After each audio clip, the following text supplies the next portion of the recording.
Hello friends, ओम श्री गणेशाय नमः। जय श्री कृष्णा। आप सभी का स्वागत है आपके अपने यूट्यूब चैनल पर।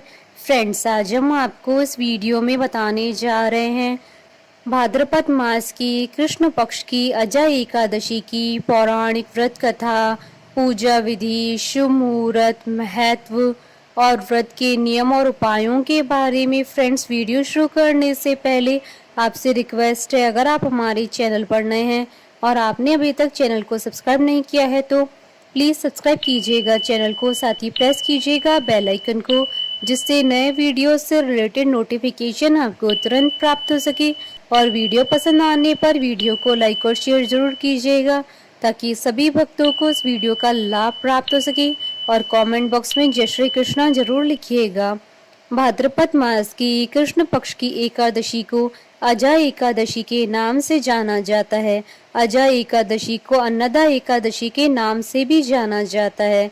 अजा एकादशी पर भगवान विष्णु जी की पूजा अर्चना करने से देवी लक्ष्मी का भी आशीर्वाद प्राप्त होता है। अजा एकादशी का व्रत करने वालों से खुश होकर विष्णु भगवान के सारे दुखों को हर लेते हैं। इस व्रत को पूरे विधि विधान के साथ करना चाहिए।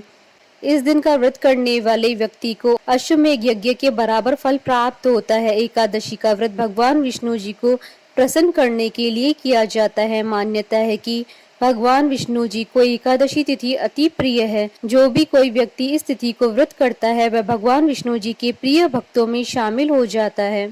अजा एकादशी के व्रत के महात्म के सुनने के साथ साथ दान पुण्य का भी महत्व होता है। विष्णु पुराण और गीता के अनुसार अजा एकादशी करने से समस्त भय और पापों से मुक्ति मिलती है और मधुसूदन की कृपा बरसती है।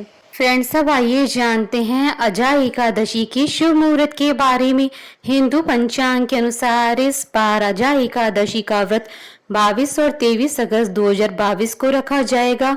अजा एकादशी स्मार्त व्रत जिसे गृहस्थ लोग करते हैं वो 22 अगस्त 2022 सोमवार के दिन रखा जाएगा और अजा एकादशी वैष्णव व्रत 23 अगस्त 2022 मंगलवार के दिन रखा जाएगा। भाद्रपद कृष्ण एकादशी तिथि प्रारंभ होगी 22 अगस्त 2022 को सुबह 2:05 पर और भाद्रपद कृष्ण एकादशी तिथि का समापन होगा 23 अगस्त 2022 को सुबह 4:36 पर। अजा एकादशी स्मार्त व्रत के पारण का समय रहेगा 23 अगस्त 2022 को दोपहर 1:39 से शाम 4:13 तक और अजा एकादशी वैष्णव व्रत पारण का समय रहेगा 24 अगस्त 2022 को सुबह 5:57 से सुबह 7 बजे तक। फ्रेंड्स, अब आइए जानते हैं अजा एकादशी की पूजन विधि के बारे में। इस दिन सुबह उठकर मिट्टी के लेप और कुशा से स्नान करना चाहिए। पूजन स्थल को गंगा जल से पवित्र करें। पूर्व दिशा की तरफ एक चौकी पर पीला कपड़ा बिछाकर भगवान विष्णु जी की प्रतिमा या फोटो स्थापित करें। धूप दीप जलाएं और मिट्टी का कलश स्थापित करें। भगवान को फल फूल पान नारियल और सुपारी और लौंग आदि अर्पण करें और स्वयं भी पीले आसन पर बैठ जाएं और ओम अच्युताय नमः मंत्र का 108 बार जाप करें। पूरा दिन निर्हार रहकर शाम के समय अजा एकादशी की व्रत कथा सुनी और फलहार करें। शाम के समय भगवान विष्णु जी की प्रतिमा के सामने एक गाय के घी का दीपक जलाएं। दूसरे दिन सुबह ब्राह्मणों को भोजन करवाकर तथा दक्षिणा देकर उसके बाद स्वयं भी भोजन करें। फ्रेंड्स, अब आइए जानते हैं एकादशी व्रत के नियमों के बारे में। एकादशी के दिन चावल का सेवन नहीं करना चाहिए। ऐसी मान्यता है कि इस दिन जो चावल खाता है उस मनुष्य का जन्म रेंगने वाले जीव की योनि में होता है। इसलिए इस दिन जो लोग व्रत नहीं रखते हैं उन्हें भी चावल का सेवन नहीं करना चाहिए। एकादशी के दिन वाद विवाद से बचना चाहिए। अगर आपके घर में अजा एकादशी की पूजा हो रही है तो इस बात का ध्यान रखें कि घर पर प्याज लहसुन और तामसिक भोजन ना बनाएं। दशमी तिथि की रात्रि में ही मसूर दाल खाने से बचना चाहिए। इससे व्रत के शुभ फलों में कमी आती है। चने भी नहीं खाने चाहिए। करौंदों का भोजन नहीं करना चाहिए। शाक आदि भोजन करने से भी व्रत के फलों में कमी आती है। इस दिन शहद का सेवन करने से एकादशी व्रत के फल कम हो जाते हैं। व्रत के दिन और दशमी तिथि के दिन पूर्ण ब्रह्मचर्य का पालन करना चाहिए। फ्रेंड्स, अब आइए जानते हैं अजा एकादशी के दिन शीघ्र विवाह के लिए किए जाने वाले उपाय के बारे में। विवाह के लिए एकादशी के दिन केला और हल्दी का दान उत्तम माना जाता है। इस दिन कुंवारी लड़कियां और लड़के ये दान करते हैं तो उनका विवाह शीघ्र ही होता है। इस दिन भगवान विष्णु और माता लक्ष्मी की आराधना और पूजा पाठ करने से उनका आशीर्वाद मिलता है। फ्रेंड्स, अब आइए प्रारंभ करें अजा एकादशी की पौराणिक व्रत कथा। युधिष्ठिर ने कहा, हे भगवान, अब आप कृपा करके मुझे भाद्रपद मास के कृष्ण पक्ष की एकादशी के विषय में बतलाइए। इस एकादशी का क्या नाम है तथा इसके व्रत का क्या विधान है? इसका व्रत करने से किस फल की प्राप्ति होती है? श्री कृष्ण ने कहा, हे राजन, भाद्रपद माह की कृष्ण पक्ष की एकादशी को अजा एकादशी कहते हैं। इसका व्रत करने से सभी पाप नष्ट हो जाते हैं। इस लोक और परलोक में मदद करने वाली इस एकादशी व्रत के समान संसार में दूसरा कोई व्रत नहीं है। अब आप ध्यान पूर्वक इस एकादशी के महात्म का श्रवण करो। पौराणिक काल में भगवान श्री राम के वंश में अयोध्या नगरी में एक चक्रवर्ती राजा हरिश्चंद्र नाम के एक राजा हुए थे। राजा अपनी सत्यनिष्ठा और ईमानदारी के लिए प्रसिद्ध थे। एक बार देवताओं ने इनकी परीक्षा लेने की योजना बनाई। राजा ने स्वप्न में देखा कि ऋषि विश्वामित्र को उन्होंने अपना राजपाट दान कर दिया है। सुबह विश्वामित्र वास्तव में उनके द्वार पर आकर कहने लगे, तुमने स्वप्न में मुझे अपना राज्य दान कर दिया। राजा ने सत्यनिष्ठ व्रत का पालन करते हुए संपूर्ण राज्य विश्वामित्र को सौंप दिया।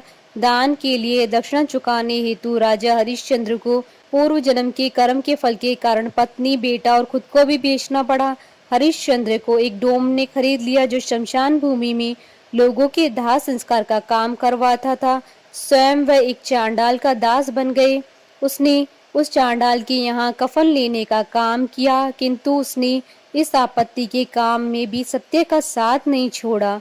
जब इसी प्रकार उसे कई वर्ष बीत गए तो उसे अपने इस नीच कर्म पर बड़ा दुख हुआ और वह इससे मुक्त होने का उपाय खोजने लगा। वह सदैव इसी चिंता में रहने लगा कि मैं क्या करूं, किस प्रकार इस नीच कर्म से मुक्ति पाऊं। एक बार की बात है कि वह इसी चिंता में बैठे थे कि गौतम ऋषि उनके पास पहुंचे। हरिश्चंद्र जी ने उन्हें प्रणाम किया और अपनी दुख भरी कथा सुनाने लगे। राजा हरिश्चंद्र की दुख भरी कहानी सुनकर महर्षि गौतम भी अत्यंत दुखी हुए। उन्होंने राजा से कहा, हे राजन, भादो माह के कृष्ण पक्ष की एकादशी का नाम अजा है।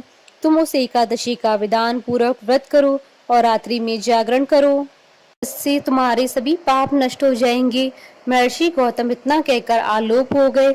अजा नाम की एकादशी आने पर राजा हरिश्चंद्र ने महर्षि के कहे अनुसार विधान पूर्वक उपवास किया तथा रात्रि जागरण किया। इस व्रत के प्रभाव से राजा के सभी पाप नष्ट हो गए। उस समय स्वर्ग में नगाड़े बजने लगे तथा पुष्पों की वर्षा होने लगी। उन्होंने अपने सामने ब्रह्मा, विष्णु, महेश तथा देवेंद्र आदि देवताओं को खड़ा पाया। उन्होंने अपने मृतक पुत्र को जीवित तथा अपनी पत्नी को राशि, वस्त्र तथा आभूषणों से परिपूर्ण देखा। व्रत के प्रभाव से राजा को पुनः अपने राज्य की प्राप्ति हुई। वास्तव में एक ऋषि ने राजा की परीक्षा लेने के लिए यह सब कौतुक किया था, परंतु अजा एकादशी के व्रत के प्रभाव से ऋषि द्वारा रची गई सारी माया समाप्त हो गई और अंत समय में हरिश्चंद्र अपने परिवार सहित स्वर्गलोक को गया। हे राजन, यह सब अजा एकादशी के व्रत का प्रभाव था।